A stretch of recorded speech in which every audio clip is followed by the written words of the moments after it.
Kali ini kita di podcast Pulih Dalam Sunyi lagi mau ngobrolin soal luka hati, hati-hati terluka. Nah, kali ini gua nggak sendiri, gua ditemenin sama Kristi. Namanya panjang banget, tapi biar orangnya sendiri deh. Oke, aku Kristi. Di posternya kan Daun 4 Musim, itu nama lain aja sih, nama buat akun tulisan. Oke. Aku aku dari teologi Universitas Kristen Duta Wacana di Jogja, kalau teman-teman mungkin ada yang nggak tahu. Terus asal gerejaku dari GKI Pondok Indah. Mungkin itu aja. Oke. Kenapa nama podcastnya Pulih Dalam Sunyi? Karena terinspirasi dari satu kali lihat di statusnya Kristi, dia bikin podcast temanya Pulih Dalam Sunyi. Lalu gue juga suka dengan buku karangan Pak Andar Ismail, ada judulnya Selamat Ribut Rukun, dan yang kemarin gue baru beli itu judulnya Selamat Berpulih. Nah, di situ dibahas tentang kalimat pembukanya gue suka sih.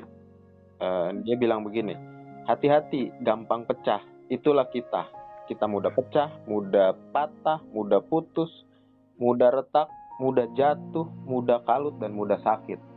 Nah, semua orang rentan untuk terluka, tapi semua orang harus pulih dan memulihkan. Karena pulih itu bukan sekali dalam seumur hidup, tapi terus menerus setiap hari.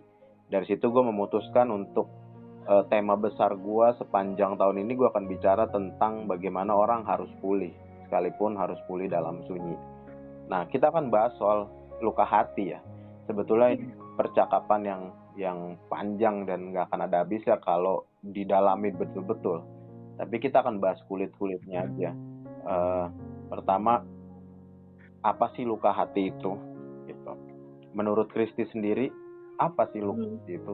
Apa dan sejauh mana dia bisa berdampak pada orang-orang? Luka hati kalau diartiin sebenarnya sama kayak luka tersayat pisau gitu ya Kak, luka dalam artian fisik gitu.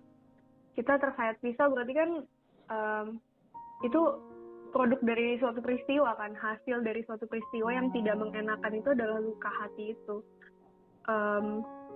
Kalau misalnya peristiwanya menyenangkan, tentu yang dihasilkan bukan luka hati, pasti memori-memori indah, terus kebahagiaan gitu. Tapi kalau misalnya suatu peristiwa meninggalkan jejak yang menyakitkan, berarti peristiwa itu tidak menyenangkan. Untuk itu, arti simple kalau menurut aku sendiri, luka hati itu ya produk dari suatu peristiwa yang tidak menyenangkan bagi seseorang gitu sih Kak. Oke. Luka hati adalah produk dari sebuah peristiwa yang tidak mengenakan dan tidak menyenangkan, dan itu bisa berupa perkataan, perlakuan, atau kondisi.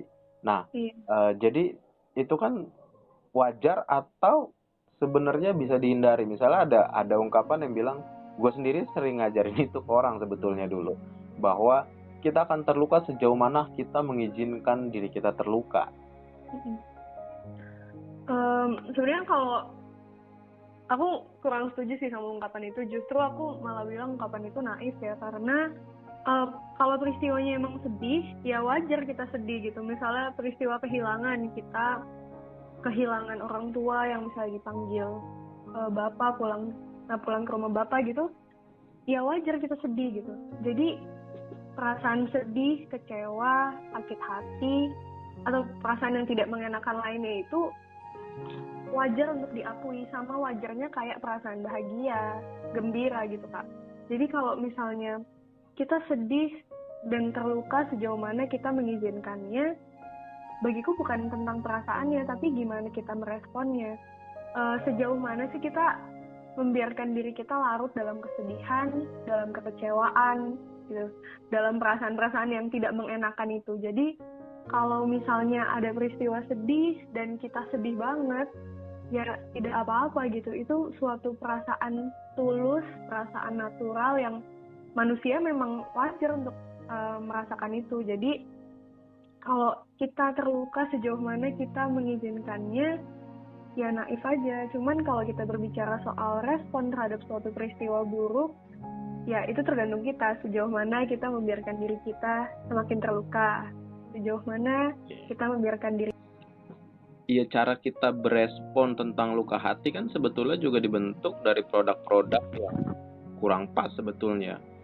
Misalnya kita seolah-olah diajari untuk mengingkari ketika kita sedang sedih, ketika kita sedang sakit hati, dan seolah-olah kita ngerasa ya fine-fine aja, nggak apa-apa, nggak boleh sakit hati, yang akhirnya sebenarnya membentuk kita seperti sebuah gunung es yang atasnya kelihatannya biasa saja, tapi sebenarnya di bawahnya besar dan menjalar sampai ke bawah, dan tinggal tunggu bom waktu aja sampai akhirnya betul-betul jadi terluka dan kecewa, dan biasanya akan sulit lagi proses pemulihannya kan.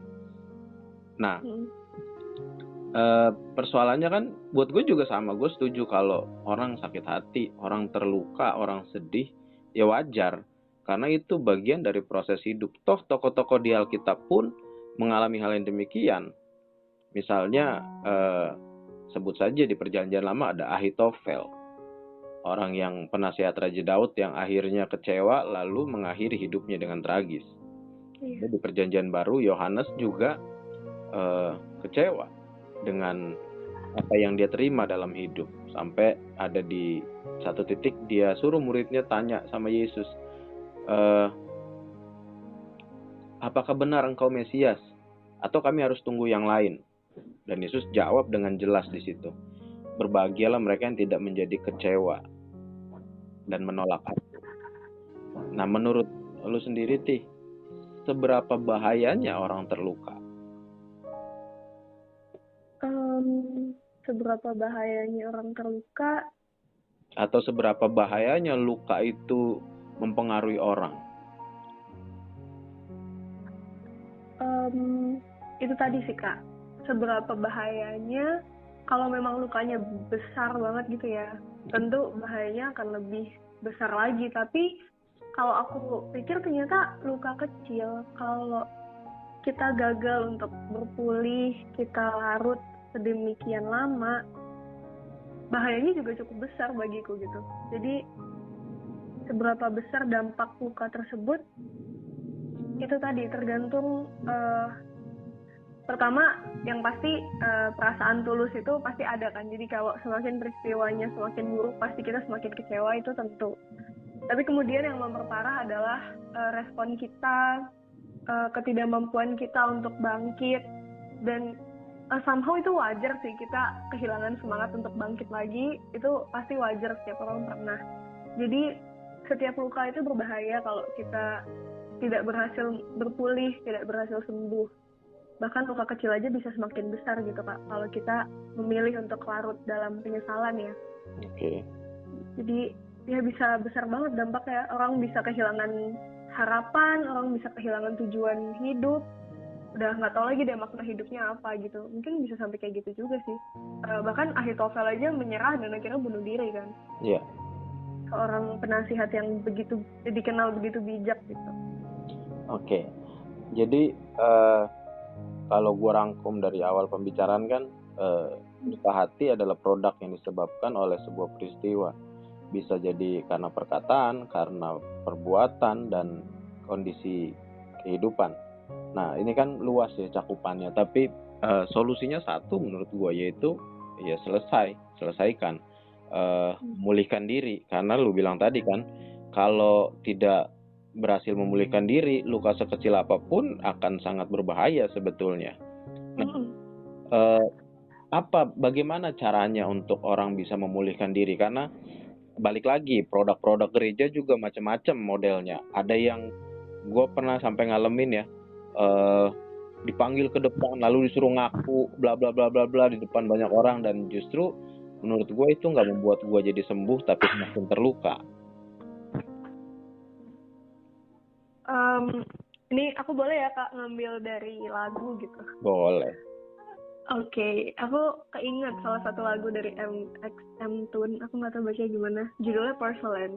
Liriknya gini, my skin is a story with marks and lines, it makes me feel weary, I am made of porcelain. Jadi kulit dan tubuh kita ini itu menceritakan kita gitu. Itu adalah sebuah cerita dengan sayatan, goresan, banyak luka di suatu tubuh manusia gitu ya. Dan itu kadang seringkali membuat kita lelah, membuat kita tidak bahagia.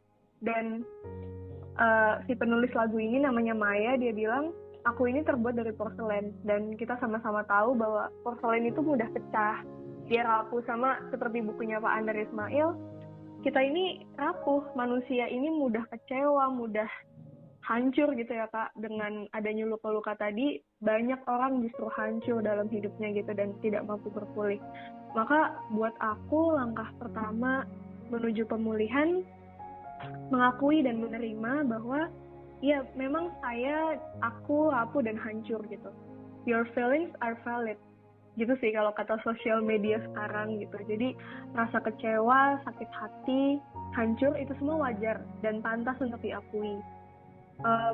Ketika kita sudah menerima, kita mengakui bahwa kita nih hancur gitu. Jadi fokus kita bukan lagi berpura-pura jadi kuat gitu. Jadi kita nggak lagi sibuk untuk oke, gue harus kuat. Tapi kita jadi melihat gambaran yang lebih luas lagi buat aku gitu Kak. Jadi kita fokus kalau aku hancur sekarang, lalu dengan apa aku akan bangkit dan memperbaiki hidup. Gitu sih Kak. Kalau langkah pertama ya untuk menuju pemulihan. Jadi menerima dan mengakui bahwa diri kita memang sedang hancur gitu. Oke. Karena kan belakangan ini gue suka ngelihat sih di beberapa status temen gue, apa ya, seolah-olah ada fenomena orang-orang introvert sedang menunjukkan diri dan menunjukkan keintrovertannya. Ya, jadi ya didasari dengan, dan walaupun menurut gue ya itu bukan introvert sih sebetulnya, karena introvert kan lebih tertutup, tapi dia membuka dirinya kepada media sosial, menyatakan dirinya introvert sih menurut gue ya lucu aja sebetulnya. Tapi itu kan berangkat dari, menurut gue lebih banyak kepada luka yang gak selesai, lalu tidak bisa menerima orang lain karena itu tadi, dia juga tidak bisa menerima dirinya sendiri yang sedang terluka sebetulnya. Nah, kan kalau dilihat sebetulnya ada banyak orang yang mengalami trauma-trauma ini loh. Jadi ia terluka karena ditolak, dalam artian misalnya bukan bicara hanya sebatas ditolak cinta ya, tapi ada penolakan-penolakan sosial ya, misalnya bullying terus dan lain sebagainya. Nah, ini kan orang-orang yang perlu pulih sebetulnya. Nah, sejauh mana peran kita, atau bisa nggak dia sebetulnya pulih sendiri, atau dia memang perlu komunitas sebetulnya? Pulih sendiri atau pulih bersama dengan komunitas, bagiku dua hal yang kalau buat aku secara personal ya nggak bisa dipisahin sih Kak. Ada waktu di mana kita perlu sendiri, mungkin di situ kita bisa meluapkan tadi, menerima diri kita hancur, kita sebagainya, kita bisa marah mungkin dengan leluasa, apalagi untuk orang introvert ya, mungkin komunitas menjadi suatu hal yang cukup menyeramkan di saat mereka hancur dan mereka nggak berani. Maka waktu untuk sendiri itu perlu gitu. Jadi dalam proses pemulihan pasti kita butuh waktu untuk sendiri, tapi kemudian komunitas yang membangun juga membantu kita untuk semakin mudah untuk berpulih, karena banyak orang semakin menemukan semangat lagi ketika ada orang yang sama kayak gue nih misalnya gitu kan. Jadi kita ngerasa kayak oke, gue nggak sendiri, gue punya teman yang juga ngerasain apa yang gue rasain. Jadi nggak semua orang tuh kayak menyerang gue, atau enggak mereka nggak setuju sama apa yang gue rasain. Jadi kesendirian dan komunitas bagiku secara personal tidak bisa dipisahkan. Jadi ada waktu di mana kita memang butuh kesendirian itu, kita cuman duduk diam, mungkin berusaha mendengarkan Tuhan, tapi kemudian kita juga bisa bangkit dari bersama komunitas itu gitu Kak. Jadi ya dua hal yang tidak mungkin bisa dipisahkan sih, sebagai makhluk sosial juga gitu. Berarti kita perlu waktu untuk sendiri, dan kita perlu waktu bersama dengan orang-orang yang pernah merasakan apa yang kita rasakan. Tapi dengan catatan orang-orang itu sembuh pastinya. Karena kalau sama-sama masih terluka, efeknya juga belum tentu jadi lebih baik. Mungkin nggak harus sorry. Mungkin nggak harus komunitas yang benar-benar sama kayak yang dirasain, cuman lingkungan yang positif sih Kak. Kalau buat aku, at least dia bukan lingkungan yang membawa kamu jauh lebih terpuruk lagi, tapi lingkungan positif. Entah mereka sudah sembuh dengan masalahnya atau belum, tapi di situ ada keinginan untuk pulih bersama-sama gitu. Jadi visinya positif, harapan juga positif gitu sih. Jadi dia punya optimisme baru lah. Oke. Kadang suka pesimis sih, ada nggak sih tempat yang sebegitu menerimanya? Kadang justru orang seringkali kan gampang sekali menjustifikasi orang lain gitu, sehingga orang yang terluka akan makin terluka karena dijauhi, karena dianggap sebagai penyakit, menebarkan kepahitan dan lain sebagainya. Menemukan komunitas yang tepat itu juga proses sih. Beberapa kali aku juga gagal gitu, percaya sama orang tapi ternyata ya bukan dia orang yang tepat gitu kan untuk bercerita, untuk meluapkan segala sesuatu. Tapi ya balik lagi, apakah kita mau berhenti berproses atau kita mau terus berproses. Seperti tadi kakak bilang kan, pemulihan itu setiap hari tuh, bukan suatu hal yang udah satu titik aja kita udah sampai ke situ berarti seterusnya kita nggak berpulih lagi. Tentu nggak, justru setiap hari kita berpulih, dalam setiap peristiwa kita juga berusaha berpulih. Jadi menemukan komunitas yang tepat juga butuh proses dan mungkin menyakitkan juga, tapi ya mungkin pilihan yang lebih baik dibanding berhenti berproses mencari komunitas itu ya Kak, ya terus mencari sih dengan apa ya, dengan hati-hati gitu lah. Jadi nggak sembarangan juga cerita ke orang gitu. Jadi perlu juga kita punya batasan gitu supaya ya menghindari diri kita terluka lagi. Harus bisalah lihat orang gitu, apakah dia bisa dipercaya atau dia bisa mendukung kamu gitu. Berarti kan sebenarnya apa ya, resikonya bisa dibilang 50-50 ya. Maksudnya memang perlu ketegaran hati untuk itu. Jadi waktu misalnya kita terluka, lalu kita butuh seseorang atau teman atau komunitas. Nah, kemungkinannya kan bisa jadi kita pulih di komunitas itu, atau kita justru semakin terluka karena tidak sesuai dengan apa yang kita harapkan. Dari situ kan ya seperti yang lu bilang, memang butuh effort, butuh yang nggak berhenti. Masa kita mau berhenti lalu membiarkan diri kita terus terluka? Kita nggak mau berprogres untuk memulihkan diri kita, sekalipun mungkin dalam prosesnya jatuh bangun juga sebetulnya. Iya. Nah, kalau lu sendiri pernah nggak ada di titik itu, titik dimana lu terluka, entah itu karena perkataan, entah perbuatan, entah karena kondisi. Lalu tadi kan poin pertamanya lu udah bilang menerima diri sendiri, menyadari bahwa kita lemah dan menerima diri sendiri. Itu menurut gua perlu diketahui semua orang sih, untuk nggak pura-pura kuat lalu seolah-olah tidak terjadi apa-apa. Nah, lu sendiri setelah melakukan itu apa lagi yang lu lakukan? Sebenarnya dulu aku juga orang yang sama seperti itu ya Kak. Maksudnya berpura-pura kuat, at least orang nggak tahu gue lagi sedih gitu. Okay. Karena malas juga sih orang tahu gitu kan. Tapi sampai di titik capek untuk nyimpen semuanya, jadi ya kalau gue sedih ya menyendiri gitu, karena gue seneng juga kan, nggak terlalu suka keramaian. Nah, setelah itu langkah kedua buat pulih ya mengampuni itu tadi. Cara mengampuni yang sedang aku coba dan masih terus aku coba dan beberapa kali aku lakukan adalah ya berefleksi dengan apa yang terjadi gitu. Kira-kira apa ya dampak dari luka ini? Jadi gue coba menyadari trauma apa yang bakal gue punya ke depannya gitu. Terus apa yang gue bisa lakuin sekarang nih kalau gue terluka? Oke, gue sedih, gue hancur, tapi abis itu apa? Terus refleksi lainnya, Tuhan mau apa sih gitu? Entah Tuhan mau gue lebih berhati-hati, atau Tuhan pengen lebih gue lebih apa ya, istilahnya lebih dekat lagi gitu ke Tuhan, apakah gue mulai menjauh. Jadi dari refleksi itu rasanya aku lebih mudah merelakan dan mengampuni orang lain gitu ya.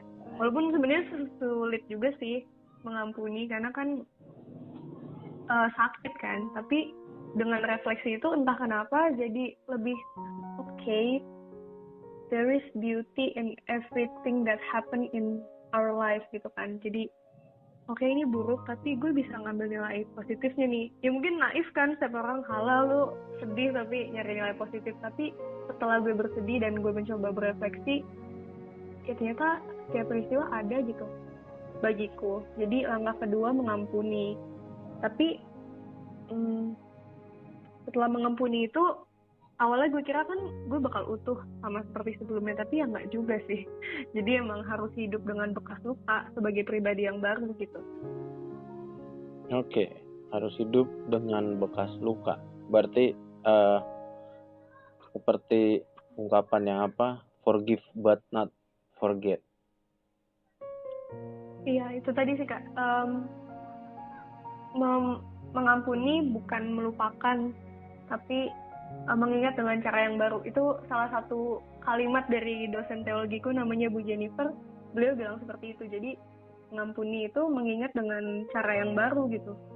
Bukan melupakan, karena itu akan selamanya ada kan memori. Apalagi kalau peristiwanya sangat besar gitu.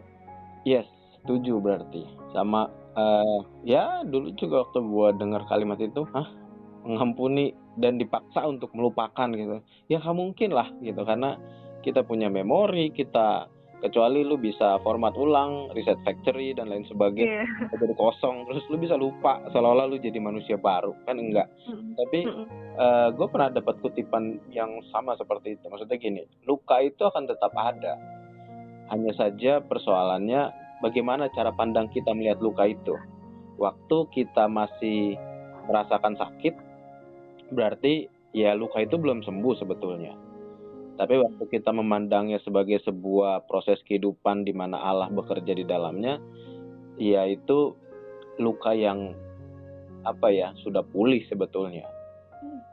Jadi cara pandang kita saja terhadap luka itu sebetulnya. Jadi kalau dibilang pulih lalu kita nggak ingat lagi, kita nggak ada masalah, tiba-tiba seolah-olah semua fine-fine aja, ya enggak juga sebetulnya. Cuma kebanyakan orang kan juga kadang begini sih. Oke, gue terluka, oke gue mengampuni, yaudah selesai. Tapi ya lu gua. Menurut lu tentang itu, apakah itu juga benar? Jadi kadang orang beralasan gini, daripada gue terluka lagi.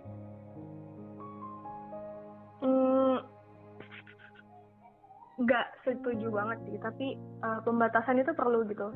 Karena aku menerapkannya juga sih, ketika aku terluka karena seseorang gitu, setelah mengampuni tentu ada batasan gitu. Karena ya kepercayaan itu kan sulit ya Kak untuk kembali utuh, itu bagiku ya nggak mungkin juga gitu, sama kayak luka. Jadi batasan itu perlu.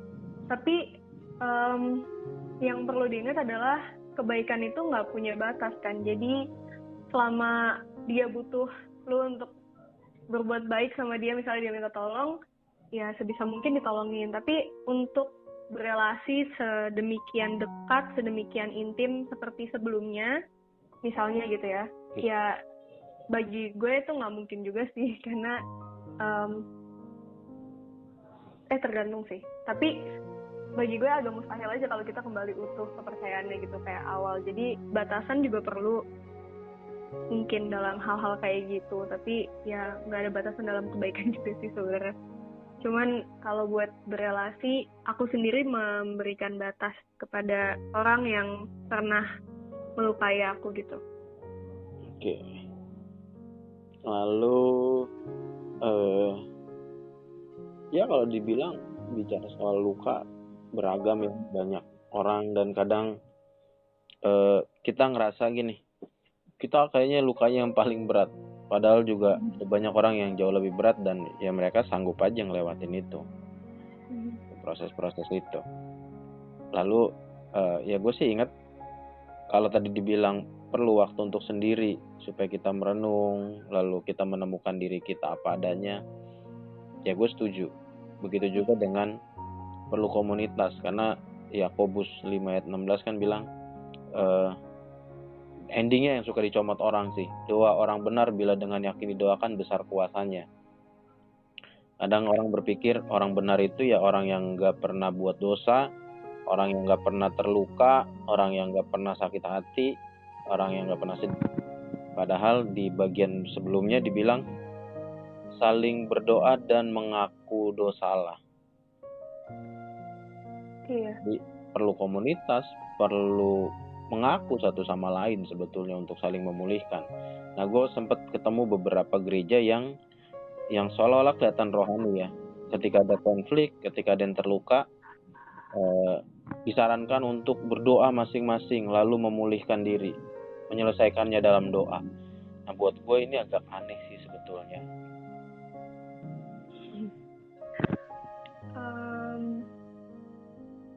Gimana ya? Itu tadi kenapa aku bilang kita perlu komunitas. Di komunitas itu aku pernah ya Kak lagi benar-benar hancur gitu, tapi kemudian aku mencoba membuka diri lagi. Kemudian di situ aku jadi bisa bersyukur gitu.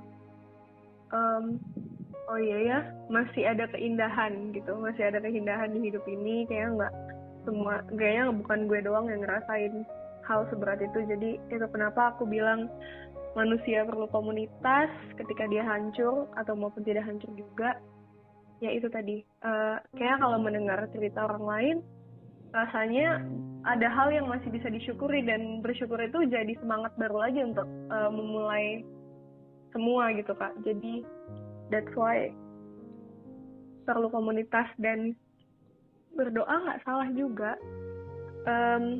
Berdoa itu perlu juga untuk ya sebagai komunikasi kita sama Tuhan gitu, berdoa entah dengan cara apa.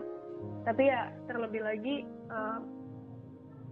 tindakan real itu sendiri kan, bagaimana kita overcome trauma, kesedihan gitu sih. Dan menurut lo penting nggak kita bertemu dengan orang yang melukai kita? Penting banget sih Kak, karena disitulah ya salah satu pintu dari pemulihan itu sendiri. Kita menyelesaikan, kita bilang dia telah melukai kita, ataupun jangan-jangan kita juga melukai dia, makanya dia melukai kita gitu kan. Jadi kita perlu tahu sejauh mana sih lukanya, jangan-jangan kita juga melukai dia sedalam itu, makanya dia melukai kita gitu. Jadi komunikasi dengan orang yang melukai kita sangat-sangat penting ya untuk berpulih juga gitu. Kalau kita nggak tahu masalahnya clear dari dua sisi atau mungkin banyak sisi kan, jadinya kita merasa kita korban terus kan. Betul. Justru kalau kita merasa jadi korban terus, ya kayaknya kita yang sulit untuk berpulih, padahal kita mungkin juga punya kesalahan gitu. Ini sangat-sangat penting. Karena kadang di sinetron Indosiar pun sama ya, seringkali banyak pelaku justru merasa menjadi korban padahal dia paling jahat sebetulnya, kan gitu. Nah itu mungkin dia nggak tahu kan dia udah melukai, atau pura-pura nggak tahu juga. Jadi ya gue sih setuju, maksud gue itu yang mau gue garis bawahi, bahwa kehidupan kekristenan itu nggak cuma hanya bicara yang agamawi saja gitu. Maksudnya kalau kita terluka atau kita melukai orang, ya udah kita berdoa aja, dalam doa kita selesaikan, ya enggak gitu. Maksud gue lu perlu ketemu untuk itu, lu perlu ngomong, lu perlu sama-sama pulih ya, seperti tadi yang lu bilang. Siapa tahu kita dilukai karena kita duluan melukai dia. Kan gitu. Nah, itu perlu, makanya ketemu itu buat gue satu syarat atau standar ya untuk orang bisa bilang gue udah pulih. Karena gue udah bisa ketemu dan gue fine-fine aja. Menurut gue itu sih. Gitu. Iya. Salah satu tindakan step awal lah, atau enggak step tengah atau mungkin step akhir menuju pemulihan. Yes. Tapi itu harus ada bagiku. Oke. Dan gue sih menerapkan satu standar lagi. Biasanya standarnya sederhana tapi kelihatannya gue nggak tahu ya ini ini masuk akal atau enggak, tapi gue sih menerapkan itu ya. Waktu kita cerita soal luka kita dan kita sudah tidak lagi menangis atau merasa sakit, buat gue itu standar yang membuktikan bahwa kita udah pulih sih. Nggak tahu ya di semua orang kayak gitu atau enggak. Cuman kalau di aku ya seperti itu sih Kak. Pernah terluka dalam banget gitu kan. Satu peristiwa besar dalam hidupku. Dan sekarang kalau ditanya orang, itu bukan lagi suatu beban untuk menceritakannya, tapi bagiku oke, ini kesaksian aku bahwa kasih Tuhan nyata gitu. Jadi ketika ya itu mengingat dengan cara yang baru kan. Dulu aku mengingatnya sebagai beban, sebagai sesuatu yang benar-benar aku pengen hapus dari hidup aku, tapi ya nggak bisa gitu. Dan sekarang aku mengingatnya sebagai penyataan kasih Allah. Ketika aku mengingat peristiwa itu, aku ingat lagi bahwa Tuhan benar-benar bekerja, kasih Tuhan benar-benar mengalir sepanjang hidup aku. Ya itu tadi, mengampuni, berpulih. Tapi nggak tahu, mungkin orang lain kalau sudah berpulih pun tapi tetap menangis pun mungkin nggak apa-apa sebagai ungkapan sedih. Cuman mungkin dalam hatinya juga nggak sehancur itu lagi. Oke. Lalu soal mangkok-mangkok yang tadi lu foto itu apa? Gue sih tahu sekilas-sekilas aja, cuma gue nggak, waktu itu gue nggak baca banget. Itu gue sempat lihat di artikel apologetika, cuma dikaitkan dengan mangkok yang dilapisi, direkatkan dengan darah Yesus sih. Oke, jadi sebenarnya awalnya ini sih, ada satu kalimat dari pacarku gitu kan, dia yang sampai sekarang aku ingat banget, dia bilang tidak ada retak yang kembali sempurna. Nah, dari kalimat itu aku sadar bahwa setelah kita coba bangkit dan memperbaiki porselen yang retak dan pecah tadi hidup kita itu, kita nggak jadi sempurna kayak baru lagi gitu loh Kak, nggak jadi mulus ya kayak barang baru gitu. Kita hidup dengan ornamen goresan, bekas-bekas lem atau apapun, bagaimanapun cara kita memperbaikinya, dan ternyata kita harus hidup dengan bekas luka itu sebagai pribadi yang baru gitu. Nah, satu hari aku dari kalimat ini, satu hari aku ketemu namanya, ini karya seni dari Jepang, namanya itu kintsugi. Nah, kintsugi ini itu kesenian di mana pengrajinnya itu memperbaiki perabot atau perkakas yang udah pecah. Dia biasanya terbuat dari keramik, porselen dan sebagainya gitu yang mudah pecah. Nah, dia satukan kembali dengan lem berwarna emas, perak atau sebagainya. Nah, akhirnya perabot itu kan jadi utuh lagi. Bahkan dinilai lebih indah lagi dengan ornamen retakan yang berwarna emas tadi itu, Kak. Oke. Nah, kalau aku umpamain ke hidup kita, ya mungkin sama juga seperti kita. Setelah hancur tadi, dan kita berhasil bangkit, bekas luka tadi, kita masih bisa rasakan, masih bisa lihat, dan ternyata kita hidup dengannya sebagai pribadi yang baru gitu. Pribadi yang yang hidup dengan ornamen luka, goresan, tapi ternyata itu lebih indah. Dengan pemulihan-pemulihan yang kita alami, kita menjadi pribadi baru yang lebih indah lagi gitu. Kalau nilai yang aku ambil dari kesenian itu sih gitu sih Kak, kintsugi ini. Jadi kayak indah banget. Kalau nanti teman-teman boleh searching sih broken pottery dari Jepang, itu kintsugi tadi itu. Jadi indah banget, dia kayak ada ornamen emas, goresan emasnya. Jadi ternyata perabot yang udah rusak dan dibenerin dengan goresan tadi kan jauh lebih indah gitu. Jadi sama kayak kita, setelah pulih kita nggak mungkin mulus kayak beli piring baru gitu ya, tapi ternyata kita bisa jauh lebih indah dari sebelumnya gitu. Ya, berarti apa yang dibilang di Roma 8 ayat 28 juga tidak salah ya. Maksudnya Allah turut bekerja dalam segala sesuatu. Yang gue percaya yaitu juga bekerja dalam setiap proses yang mungkin pahit buat kita, nggak enak buat kita, nyakitin kita, tapi ya seperti kerajinan Jepang tadi, akhirnya justru goresan-goresan itu membuat kita jadi jauh lebih bermakna, jauh lebih punya nilai. Karena gue percaya gini sih, segala sesuatu yang terjadi, sesakit apapun itu, Tuhan bisa pakai untuk membuat kita menolong orang lain yang sakitnya sama atau bahkan mungkin lebih parah dari kita gitu. Jadi kadang kan apa ya, kemarin gue baru belajar sih satu efek psikologi populer bilangnya Dunning-Kruger. Pernah baca nggak? Belum. Gimana tuh, Pak? Jadi kadang kita ketemu orang yang so tahu, misalnya kayak di rancangan undang-undang berbagai macam lah, kayak kemarin tuh misalnya ada rencana amandemen Undang-Undang Dasar 45, jadi mau dirubah. Lalu semua orang ributkan dengan itu, wah nggak boleh, bla bla bla bla bla. Termasuk mahasiswa yang masih baru belajar. Sampai diundang di waktu itu kalau nggak salah di satu acara kayak Mata Najwa gitu. Terus diundanglah Menkumhamnya. Terus dia cuma bilang dengan santai, kalau mau gugat-gugat sesuatu, mau bahas sesuatu, pelajari dulu ini barang, baru ngomong. Artinya kadang banyak orang so tahu dengan luka kita. Wah, gue pernah oke lah kalau pernah. Kadang nggak pernah pun kayak ngasih taunya tuh yang kayak yang bener aja. Wah, lu nggak boleh gitu, lu harus gini gitu. Kadang kan kita yang terluka pun punya tameng dengan alasan lu nggak ngerasain sih yang gue ngerasain. Nah, buat gue bekas luka itu akhirnya membuat kita mampu menolong orang lain sih dengan itu. Karena begitu orang bertameng dengan bilang lu nggak ngerasain sih, nah kita bisa bilang, oh gue pernah ngerasain kok, jauh lebih sakit dari lu misalnya. Dan itu akan membuat itu tadi orang ngerasa ternyata ada yang sama ya sama gue, dan itu membuat kita bisa lebih bersyukur dan bersemangat untuk pulih.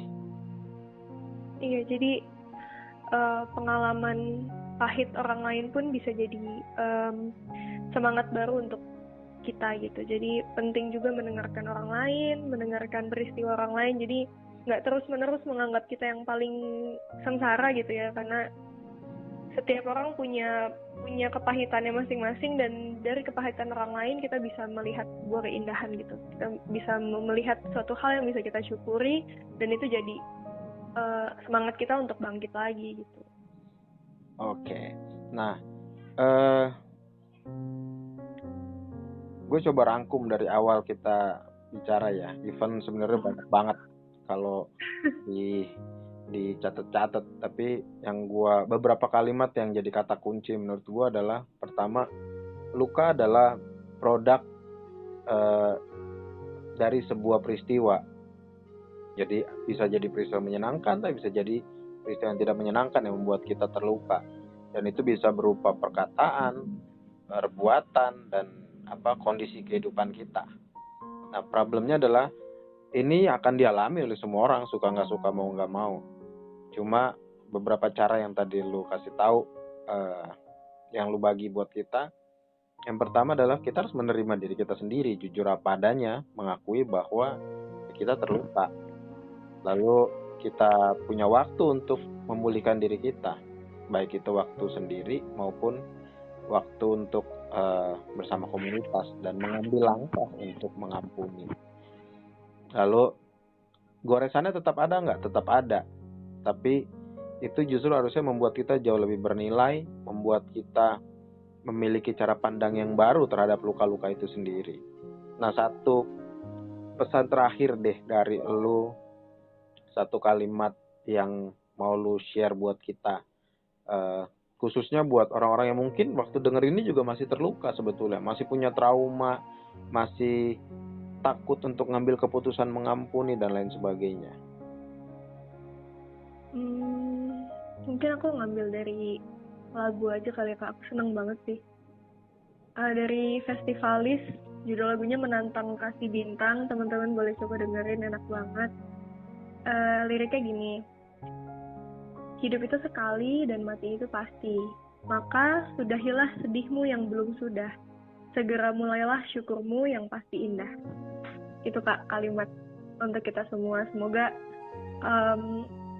segera pulih dengan cara apapun, dan dengan kondisi apapun kita sekarang ya, semoga kita mencapai pemulihan itu, kita bahagia, mensyukuri hidup, dan merayakan hidup tentunya.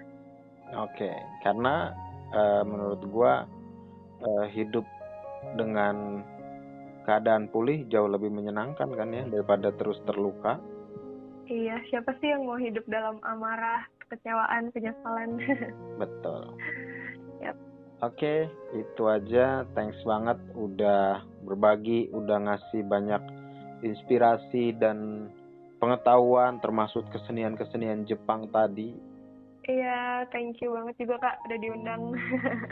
Jangan bosan-bosan Ngobrol-ngobrol. kapok karena berkali-kali terputus karena suara-suara yang mengganggu. Gak apa-apa. Proses kan? Ya betul. Nggak terluka kan? Enggak terluka. Oke, gitu aja ya. Thank you, Kristi. Iya, thank you Kak. Thank you banget.